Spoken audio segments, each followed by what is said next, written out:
നമസ്കാരം, news prime മലയാളത്തിലേക്ക് സ്വാഗതം. ജന്തർ മന്ദറിൽ സമരം ചെയ്തവരെ ഒക്കെ രാജ്യദ്രോഹികളായി കുലംകുത്താനും അവർക്കൊക്കെ വിദേശ ഫണ്ട് എത്തുന്നുണ്ട് എന്ന് പ്രസ്താവനയിൽ പറഞ്ഞവർക്കും വലിയ തിരിച്ചടിയായി BJP നേതൃത്വം തന്നെ തുറന്ന് സമ്മതിക്കുന്നു. അവർക്ക് വിദേശ ഫണ്ടൊന്നും തന്നെ കിട്ടിയിട്ടില്ല. ഈ രാജ്യത്തുള്ള പലരും അവർക്ക് അയച്ചു കൊടുത്ത ഫണ്ടിൻ്റെ വിശദാംശങ്ങൾ അവർക്ക് തന്നെ പറയേണ്ടി വരുന്ന, അതായത് BJPക്ക് തന്നെ പറയേണ്ടി വരുന്ന ഒരു സാഹചര്യം. അവരുടെ സമരം അത് വിജയിച്ചിരിക്കുകയാണ് എന്ന് BJPക്ക് തന്നെ തുറന്ന് സമ്മതിക്കേണ്ടി വരുന്ന അവസ്ഥ.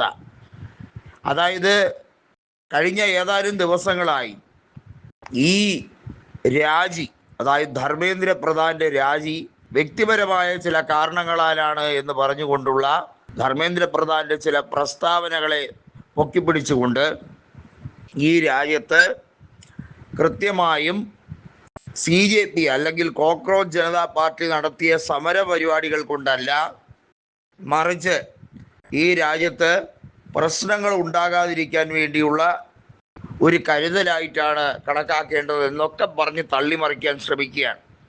കൊടൂരമായ മർദ്ദന മുറകളാണ് അവിടെ ഡൽഹി പോലീസ് നടത്തിയത്. മുള്ളുവെച്ചുള്ള ലാത്തി കൊണ്ടുള്ള ലാത്തി ചാർജ്. ഒന്ന് ആലോചിക്കുക, പുറം കീറി പൊളിയുന്ന രീതിയിൽ പലരെയും പരിക്കേൽപ്പിച്ചു. അതിൻ്റെ പേരിൽ ജീവൻ നഷ്ടപ്പെട്ടവരുടെ അവസ്ഥ ഒന്ന് ആലോചിച്ചു നോക്കൂ. ഇതിനോടകം തന്നെ ഇവർക്കെതിരെ നരഹത്യക്ക് കേസെടുക്കണം, ഡൽഹി പോലീസിനെ ചോദ്യം ചെയ്യണം. ഇതുമായി ബന്ധപ്പെട്ട് ആഭ്യന്തരമന്ത്രി അമിത്ഷായ്ക്ക് കൃത്യമായ ഒരു പണി തന്നെയാണ് CJP ഒരുക്കി വച്ചിരിക്കുന്നത്. അമിത്ഷായാണ് ഈ മോദി സർക്കാരിലെ ഏറ്റവും ശാപം പിടിച്ച വ്യക്തി. അഥവാ ഈ രാജ്യത്തെ വലിയ രീതിയിൽ വിഭജിച്ച് ഭരണഘടനയെ തെറിപ്പിക്കാൻ ഗുണ്ടായിസവുമായി നടക്കുന്ന വ്യക്തി എന്നുള്ളത് തുറന്നടിച്ചിരിക്കുകയാണ്. നമുക്കറിയാം, രാഹുൽ ഗാന്ധി അടക്കമുള്ളവർ ഈ സമരത്തിന് നൽകിയ പിന്തുണയും ആഹ്വാനവും ചെറുതല്ല.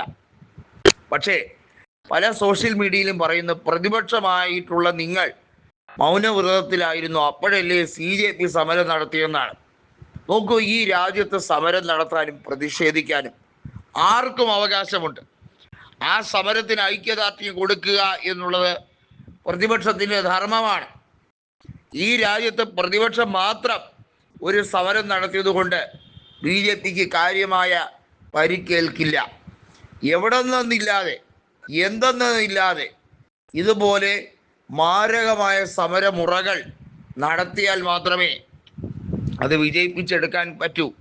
നോക്കൂ, പോലീസും അവിടുത്തെ ജലപീരങ്കി, പെല്ലറ്റ് ആക്രമണം, ലാത്തി ചാർജ് ഇതെല്ലാം നടത്തുമ്പോൾ കൊച്ചുകുട്ടികൾ വരെ അവിടെ സമരക്കാർക്ക് സംരക്ഷണ കവചം ഒരുക്കാൻ വന്നത് കേന്ദ്ര സർക്കാരിനെ അത്ഭുതപ്പെടുത്തുകയാണ് ചെയ്തത്. ഈ രാജ്യത്ത് പ്രതിഷേധിക്കുന്നവർ മുഴുവൻ രാജ്യത്തെ ഭീകരവാദികളാണ്, വിഘടനവാദികളാണ് എന്ന് ചിത്രീകരിക്കുന്ന സ്ഥിരം ശൈലി ഇവിടെ വർക്കൗട്ടായില്ല. അതിലാണ് മോദിയുടെ കണക്കൂട്ടലുകൾ മുഴുവൻ തെറ്റിയത്. രാത്രി രായ്ക്ക് രാമാനം സോഷ്യൽ മീഡിയയിൽ വന്ന് ലൈവായി ജനങ്ങളെ അഭിസംബോധന ചെയ്യാൻ ശ്രമിച്ചത്. അടുത്ത നീക്കമെന്നത് മോദി മാധ്യമങ്ങളെ കണ്ട് യാഥാർത്ഥ്യങ്ങൾ തുറന്നു പറഞ്ഞില്ലെങ്കിൽ മോദിക്കുണ്ടായേക്കാവുന്ന ഭവിഷ്യത്തിനെ കുറിച്ചാണ് ഇപ്പോൾ പാറ്റകൾ എന്ന് സുപ്രീം കോടതിയുടെ ചീഫ് ജസ്റ്റിസ് വിളിച്ച് കളിയാക്കിയവർ തന്നെ സൂചന നൽകിയിരിക്കുന്നത്.